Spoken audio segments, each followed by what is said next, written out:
किसी लड़ाई, जंग या संग्राम में जब तक चुनौती ना मिले तब तक उसे लड़ने में मजा नहीं आता। अब चुनाव भी किसी बड़ी जंग से कम नहीं होते, जिसमें पीएम मोदी और राहुल गांधी एक दूसरे को चुनावी चुनौतियां दे रहे हैं। ओडिशा के कंधमाल में पीएम ने कहा कि कांग्रेस नेता कान खोलकर सुन लें, इस बार उसे लोकसभा में विपक्ष का दर्जा भी नहीं मिलने जा रहा। उधर कन्नौज की रैली में राहुल गांधी ने कहा, लिख कर ले लो, 4 जून को मोदी देश के प्रधानमंत्री नहीं रहेंगे। लोकसभा चुनाव के चौथे चरण की वोटिंग के लिए प्रचार थम चुका है। 14 मई को 10 राज्यों की 96 सीटों पर मतदान होना है। नतीजों के लिहाज से बेहद महत्वपूर्ण चौथे चरण के प्रचार के दौरान सियासी दिग्गजों ने विरोधियों को कई चुनौतियां दी। एक सभा को संबोधित करते हुए राहुल गांधी ने कहा कि मोदी दोबारा प्रधानमंत्री नहीं बन सकते, लिख कर ले लो। दूसरी तरफ मोदी ने कांग्रेस नेताओं से कहा कि कान खोल कर सुन लो, इस बार के नतीजों में कांग्रेस को 10% सीटें भी नहीं मिलेंगी। मतलब लोकसभा में कांग्रेस विपक्ष का दर्जा भी हासिल नहीं कर पाएगी। भाजपा अपने सारे पुराने रिकॉर्ड तोड़ करके ज्यादा से ज्यादा सांसद के साथ आने वाली है और कांग्रेस वाले ये भी लग ले कि इस चुनाव में कांग्रेस को लोकसभा की कुल संख्या के 10% चाहिए मान्य विपक्ष बनने के लिए। कांग्रेस वाले जरा कान खोल करके सुन लीजिए, ये देश ने तय किया है कि 4 जून को आप देखेंगे कि कांग्रेस इस देश में मान्य विपक्ष भी नहीं बन पाएगा। वो 50 से नीचे सिमटने वाले हैं। मैं आपको लिख के दे रहा हूं, उत्तर प्रदेश में इंडिया गठबंधन का तूफान आ रहा है। बीजेपी की सबसे बड़ी, देश में सबसे बड़ी हार उत्तर प्रदेश में होने जा रही है। उत्तर प्रदेश में बदलाव होना है और हिंदुस्तान में बदलाव होना है। इसीलिए जनता ने मन बना लिया है। 10 साल नरेंद्र मोदी जी ने अदानी और अंबानी का नाम नहीं लिया, मगर अब जब कोई डर जाता है तो उन्हीं लोगों का नाम लेता है जो सोचता है बचा पाए। इसीलिए नरेंद्र मोदी जी ने अपने 2 मित्रों का नाम ले लिया कि भैया मुझे आके बचाओ, इंडिया गठबंधन ने मुझे घेर लिया है, मैं हार रहा हूं, मुझे बचाओ, अदानी अंबानी जी मुझे बचाओ। आप गारंटी लिख के ले लो, नरेंद्र मोदी हिंदुस्तान का प्रधानमंत्री नहीं बनेगा। याद रखो, कोरोना के बारे में मैंने कहा था, याद रखो, नरेंद्र मोदी हिंदुस्तान का प्रधानमंत्री नहीं बनने वाला है। दरअसल पीएम मोदी ओडिशा के कंधमाल में एक जनसभा को संबोधित करने पहुंचे थे, जहां उन्होंने कांग्रेस पर एक के बाद कई हमले किए। पीएम ने कहा कि संसद में विपक्ष बनने के लिए लोकसभा की कुल संख्या की 10% सीटें चाहिए, लेकिन कांग्रेस के नेता एक कान खोल कर सुन लें कि कांग्रेस इस बार देश में मान विपक्ष भी नहीं बन पाएगा। भाजपा अपने सारे पुराने रिकॉर्ड तोड़ करके ज्यादा से ज्यादा सांसद के साथ आने वाली है और कांग्रेस वाले ये भी लग ले कि इस चुनाव में कांग्रेस को लोकसभा की कुल संख्या के 10% चाहिए मान्य विपक्ष बनने के लिए। कांग्रेस वाले जरा कान खोल करके सुन लीजिए, ये देश ने तय किया है कि 4 जून को आप देखेंगे कि कांग्रेस इस देश में मान्य विपक्ष भी नहीं बन पाएगा। वो 50 से नीचे सिमटने वाले हैं। ऐसा नहीं है कि चुनौती सिर्फ प्रधानमंत्री की तरफ से कांग्रेस को दी गई हो। एक दिन पहले यूपी के कन्नौज में गठबंधन की साझा रैली को संबोधित करने पहुंचे राहुल गांधी ने बीजेपी और पीएम मोदी को एक बड़ी चुनौती दी थी। राहुल ने कहा था कि यूपी समेत पूरे देश में बड़े बदलाव के संकेत दिख रहे हैं। राहुल ने कहा कि 4 जून को मोदी देश के प्रधानमंत्री नहीं रहेंगे। अपनी बात पर जोर देते हुए राहुल एक बार फिर बोले, लिख कर ले लो, मोदी अब देश के प्रधानमंत्री नहीं बनेंगे। मैं आपको लिख के दे रहा हूं, उत्तर प्रदेश में इंडिया गठबंधन का तूफान आ रहा है। बीजेपी की सबसे बड़ी, देश में सबसे बड़ी हार उत्तर प्रदेश में होने जा रही है। उत्तर प्रदेश में बदलाव होना है और हिंदुस्तान में बदलाव होना है। इसीलिए जनता ने मन बना लिया है। 10 साल नरेंद्र मोदी जी ने अदानी और अंबानी का नाम नहीं लिया, मगर अब जब कोई डर जाता है तो उन्हीं लोगों का नाम लेता है जो सोचता है बचा पाए।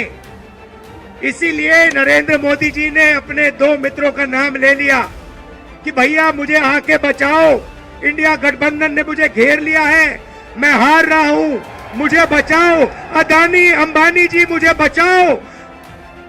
आप गारंटी लिख के ले लो, नरेंद्र मोदी हिंदुस्तान का प्रधानमंत्री नहीं बनेगा। याद रखो, कोरोना के बारे में मैंने कहा था, याद रखो, नरेंद्र मोदी हिंदुस्तान का प्रधानमंत्री नहीं बनने वाला है।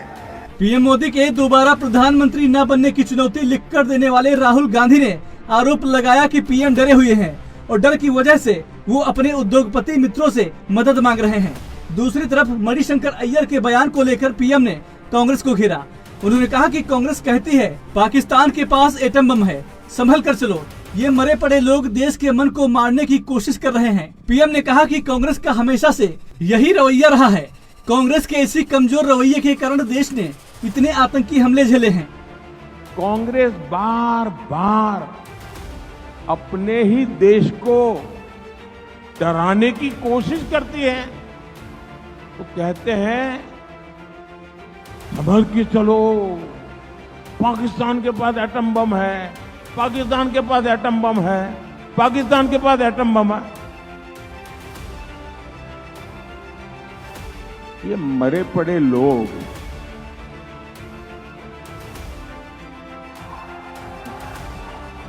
ये देश के मन को भी मार रहे हैं। और कांग्रेस का हमेशा ऐसा ही रवैया है। ये जो पाकिस्तान के बम बम बम की बातें करते हैं ना, आज तो पाकिस्तान का हालात ये है कि बम को संभालना कहां, वो भी उसके बस का रोग नहीं है। अब तो वो बम बेचने के लिए निकले हैं, कोई खरीदने वाला मिल जाए। और लोगों को मालूम है क्वालिटी में दम नहीं है, वो माल भी बिकता नहीं है।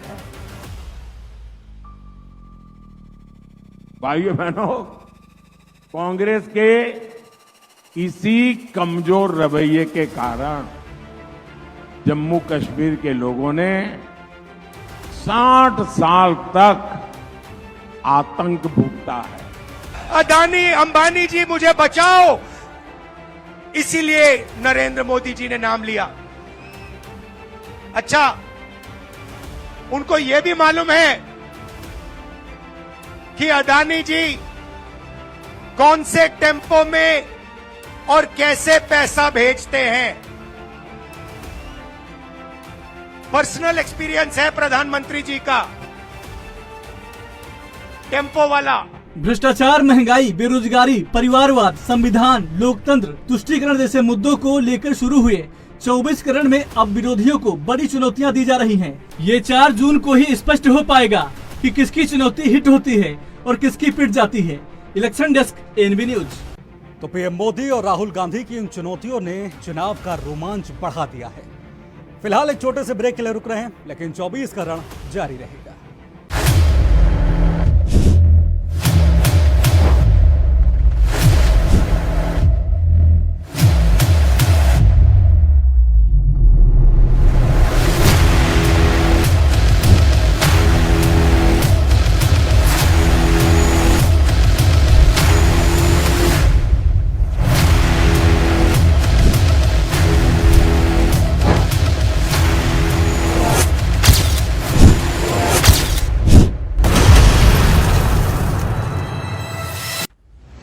नहीं दबेगी कोई आवाज, हटेगे पर्दे, सामने आएगा हर राज। जो छिपाते हैं हकीकत, उनकी सच्चाई सामने लाते हैं हम। इसीलिए एनबी न्यूज पर भारत को है नाज। 2024 का रण है तैयार। कौन है सत्ता के असली दावेदार? एनडीए की फौज तैयार तो इंडिया गठबंधन भी भिड़ने को बेकरार। मोदी लगातार तीसरी बार या खत्म होगा राहुल गांधी का इंतजार?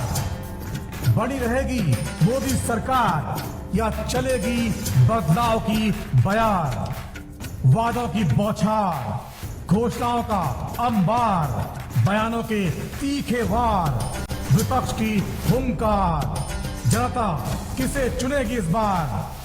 सत्ता का महासंग्राम देखिए सिर्फ एएनबी न्यूज पर।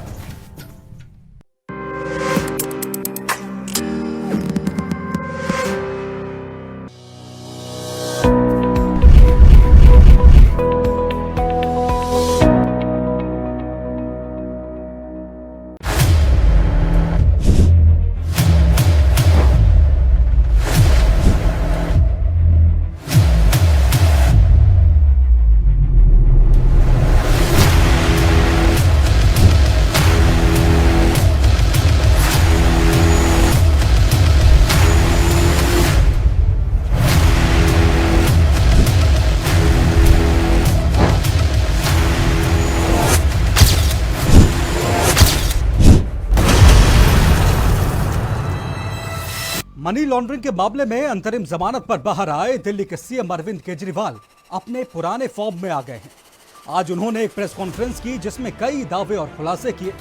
केजरीवाल ने आरोप लगाया कि PM Modi one nation one leader के मिशन पर लगे हुए हैं, जिसमें निशाने पर सिर्फ विपक्ष के नेता ही नहीं बल्कि कई बीजेपी नेताओं की भी राजनीति खत्म कर दी गई है। उन्होंने कहा कि पीएम मोदी अगले साल रिटायर हो जाएंगे, जिसके बाद अमित शाह को पीएम बनाया जाएगा। लिहाजा पीएम मोदी चुनाव में अपने लिए नहीं बल्कि अमित शाह के लिए वोट मांग रहे हैं। जेल से रिहाई के बाद दिल्ली के मुख्यमंत्री अरविंद केजरीवाल ने पहली बार प्रेस कॉन्फ्रेंस कर जनता को संबोधित किया। इस दौरान उन्होंने प्रधानमंत्री नरेंद्र मोदी और बीजेपी पर बड़ा हमला बोला। साथ ही उन्होंने कई बड़े दावे भी किए। केजरीवाल ने कहा कि किसी को उम्मीद नहीं थी कि चुनाव के बीच वो बाहर आ सकेंगे, लेकिन बजरंगबली की कृपा से 50 दिन बाद जेल से बाहर आकर उन्हें अच्छा लग रहा है। दोस्तों, सीधा जेल से मैं आप लोगों के बीच में आ रहा हूं। आपके बीच में आके बहुत अच्छा लग रहा है। 50 दिन के बाद अभी मैं, मेरी पत्नी भगवंत मान साहब, हम लोग कनॉट प्लेस में हनुमान मंदिर में गए थे। हनुमान जी का आशीर्वाद लिया, उनके दर्शन किए। फिर शिव जी के मंदिर गए, शनि जी महाराज के पास गए, उनका सबका आशीर्वाद लिया। बजरंगबली की खूब कृपा है हमारे ऊपर, हमारी पार्टी के ऊपर, देशवासियों के ऊपर। उन्हीं की कृपा से आज अचानक मैं आप लोगों के बीच में, उन्हें तो किसी को उम्मीद नहीं थी कि चुनाव के बीच में मैं जेल से बाहर आ जाऊंगा, लेकिन ऊपर बजरंगबली की कृपा है, हनुमान जी की कृपा है हम लोगों के ऊपर, और चमत्कार हुआ और आज मैं आप लोगों के बीच में हूं। खुद पर बजरंगबली की कृपा का जिक्र करने के बाद केजरीवाल ने बीजेपी पर एक के बाद एक सियासी हमले शुरू कर दिए। उन्होंने कहा कि आप 10 साल पुरानी 2 राज्यों में सरकारों वाली छोटी सी पार्टी हैं, जिसे कुचलने में पीएम मोदी ने कोई कसर नहीं छोड़ी। दोस्तों, हमारी आम आदमी पार्टी एक छोटी सी पार्टी है, 2 राज्यों के अंदर है, अभी 10 साल पुरानी पार्टी है। हमारी पार्टी को कुचलने में, खत्म करने में प्रधानमंत्री जी ने कोई कसर नहीं छोड़ी। एक साथ हमारी पार्टी के 4 टॉप के नेता जेल भेज दिए एक साथ। अरविंद केजरीवाल, मनीष सिसोदिया, संजय सिंह, सतिंदर जैन। बड़ी बड़ी पार्टियों के अगर 4 टॉप के नेता जेल चले जाएं, पार्टी खत्म हो जाती है। आम आदमी पार्टी के 4 टॉप के नेता इन्होंने जेल भेज दिए। उन्होंने सोचा कि पार्टी खत्म हो जाएगी, लेकिन ये पार्टी नहीं है, ये एक सोच है। जितना ये खत्म करना चाहते हैं उतना ये बढ़ती जाती है। उतना ये बढ़ती जाती है। ये क्रश करना चाहते हैं प्रधानमंत्री जी आम आदमी पार्टी को। जो लोग मोदी जी से मिलने जाते हैं, वो कई लोग हमें भी जानते हैं, वो बाहर आके हमें बताते हैं कि आपके बारे में सबसे पहले मोदी जी से जो भी मिलने जाता है, सबसे पहले वो केजरीवाल की और आम आदमी पार्टी की 10 से 15 मिनट बात करते हैं। ईडी और सीबीआई की कार्रवाई को लेकर विपक्ष अक्सर मोदी सरकार को घेरता रहता है। उसका आरोप है कि बीजेपी एजेंसियों के जरिए विपक्षी दलों को खत्म करने की कोशिश कर रही है। इसी आरोप को आगे बढ़ाते हुए आज अरविंद केजरीवाल ने कहा कि प्रधानमंत्री ने एक खतरनाक मिशन शुरू किया है, जिसका नाम है वन नेशन वन लीडर। उन्होंने आरोप लगाया कि देश के सारे नेताओं को मोदी खत्म करना चाहते हैं। अगर बीजेपी चुनाव जीत गई तो विपक्ष के सभी नेता जेल भेजे जाएंगे। एक बेहद खतरनाक मिशन चालू किया हुआ है प्रधानमंत्री जी ने, बहुत ही खतरनाक। देशवासियों को यह समझने की, अब जब मैं बोलने जा रहा हूं, समझने की जरूरत है। उस मिशन का नाम है वन नेशन वन लीडर। देश के सारे नेताओं को खत्म करना चाहते हैं मोदी जी, और इसको 2 स्तर के ऊपर इस मिशन को चला रहे हैं। जितने विपक्ष के नेता हैं उनको जेल भेजेंगे, और जितने बीजेपी के नेता हैं उनको सबको निपटा देंगे, उनकी राजनीति खत्म करते जाएंगे, उनको सबको निपटाते जाएंगे। विपक्ष के अंदर आज इन्होंने मनीष सिसोदिया को जेल भेज दिया, संजय सिंह को जेल भेज दिया, सत्येंद्र जैन को जेल भेज दिया, केजरीवाल को जेल भेज दिया, हेमंत सोरेन को जेल भेज दिया, ममता दीदी के कई मंत्रियों को जेल भेज दिया, स्टैलिन के कई मंत्रियों को जेल भेज दिया, केरला के सीएम के पीछे पड़े हैं। अगर ये चुनाव जीत गए, मेरे से लिखवा लो एफिडेविट के ऊपर, थोड़े दिन के बाद ममता दीदी जेल में होंगी, तेजस्वी यादव जेल में होगा, स्टैलिन साहब जेल के अंदर होंगे, पिनरई विजयन जेल के अंदर होंगे, उद्धव ठाकरे जेल के अंदर होंगे, जितने विपक्ष के नेता ये सारे जेल के अंदर होंगे। केजरीवाल की माने तो पीएम मोदी सिर्फ विपक्षी नेताओं की राजनीति ही खत्म नहीं कर रहे, बल्कि बीजेपी नेता भी उनके निशाने पर हैं। उन्होंने कहा कि आडवाणी, मुरली मनोहर जोशी, सुमित्रा महाजन, वसुंधरा राजे सिंधिया, मनोहर लाल खट्टर, रमन सिंह जैसे बड़े बीजेपी नेताओं की राजनीति खत्म कर दी गई है, और अब अगला नंबर यूपी के सीएम योगी आदित्यनाथ का है। बीजेपी का एक नेता नहीं छोड़ा। आडवाणी जी की राजनीति खत्म कर दी इन्होंने, मुरली मनोहर जोशी की राजनीति खत्म कर दी, सुमित्रा महाजन की, शिवराज सिंह चौहान जिसने मध्य प्रदेश का चुनाव जीत के दिया इन लोगों ने, शिवराज सिंह चौहान ने उसको मुख्यमंत्री नहीं बनाया, उसकी राजनीति खत्म कर दी। वसुंधरा राजे की जो राजनीति खत्म कर दी इन्होंने, खट्टर साहब की राजनीति खत्म कर दी, डॉक्टर रमन सिंह की राजनीति खत्म कर दी। अब अगला किसका नंबर है? योगी आदित्यनाथ। अगर ये चुनाव जीत गए, मेरे से लिखवा लो, 2 महीने के अंदर उत्तर प्रदेश का मुख्यमंत्री बदल देंगे ये। योगी आदित्यनाथ की राजनीति खत्म करेंगे, उनको भी निपटा देंगे ये। यही तानाशाही है दोस्तों।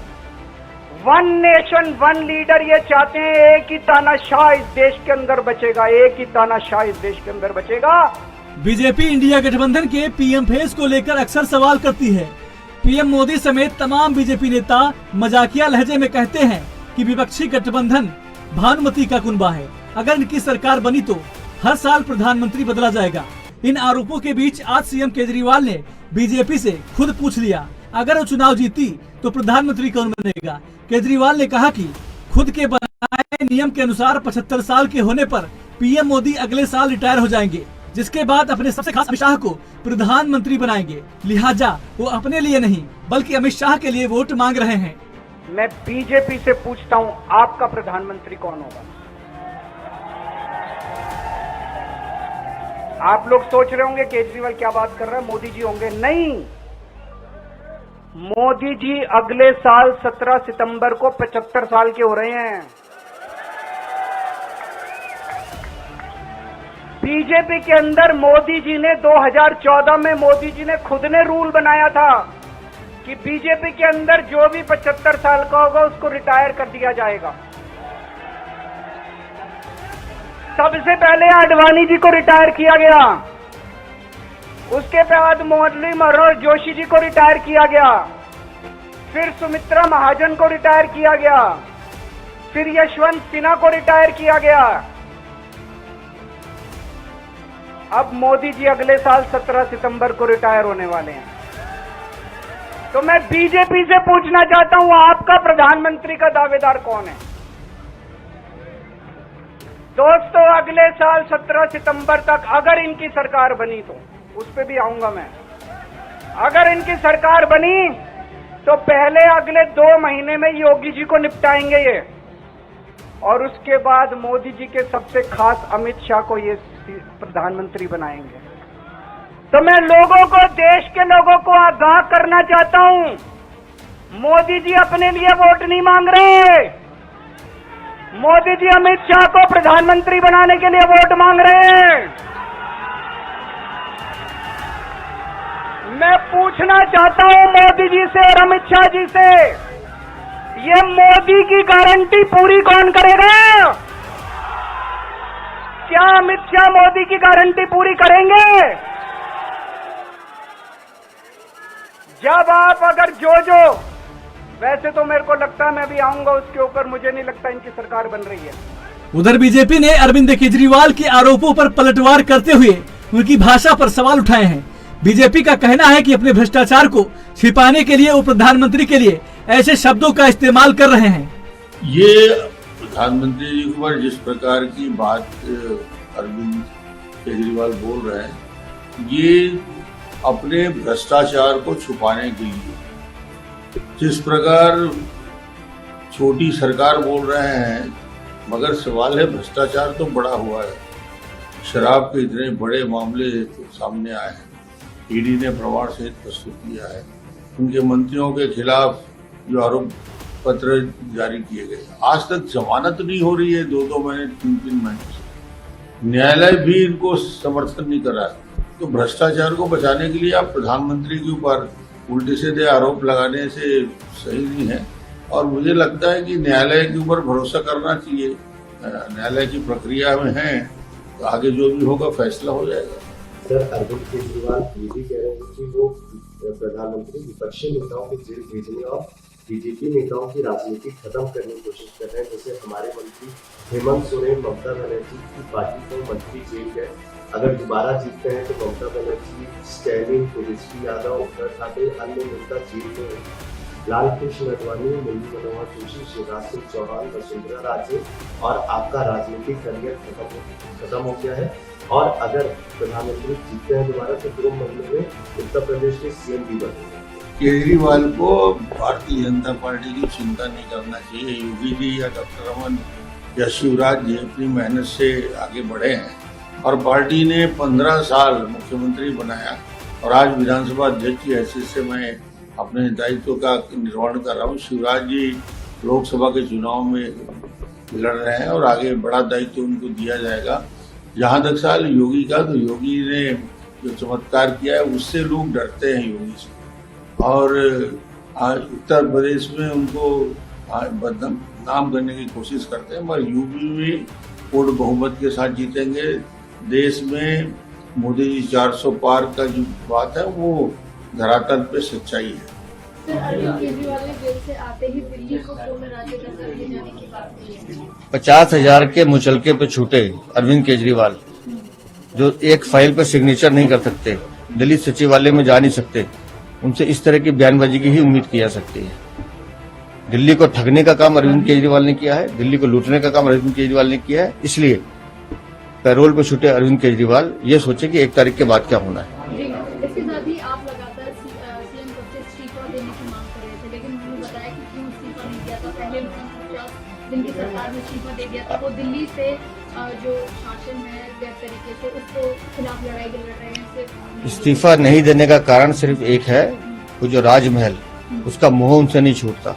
अगर जरा सी गैरत होती, अगर जरा सी भी आंखों में शर्म होती, तब तक इस्तीफा दे चुके होते। एक मुख्यमंत्री जो एक फाइल शेयर नहीं कर सकता है, सचिवालय में घुस नहीं सकता, काहे का मुख्यमंत्री है जी वो। जमानत पर बाहर आए अरविंद केजरीवाल पूरे फॉर्म में हैं। वो चुन चुन कर बीजेपी और खास तौर पर पीएम मोदी पर हमला बोल रहे हैं। देखना होगा कि केजरीवाल के प्रचार में उतरने से विपक्षी खेमे को कितनी मजबूती मिलती है। Election desk, ANB news. तो केजरीवाल के आरोपों पर बीजेपी की सफाई भी सामने आ गई है। पार्टी अध्यक्ष जेपी नड्डा ने कहा है कि आएगा तो मोदी ही और रहेगा भी मोदी ही। 24 करोड़ में हमारे आज के एपिसोड में फिलहाल इतना ही। मुझे दीजिए इजाजत, लेकिन हर चुनावी अपडेट के लिए आप बने रहिए एएनबी न्यूज के साथ। नमस्कार।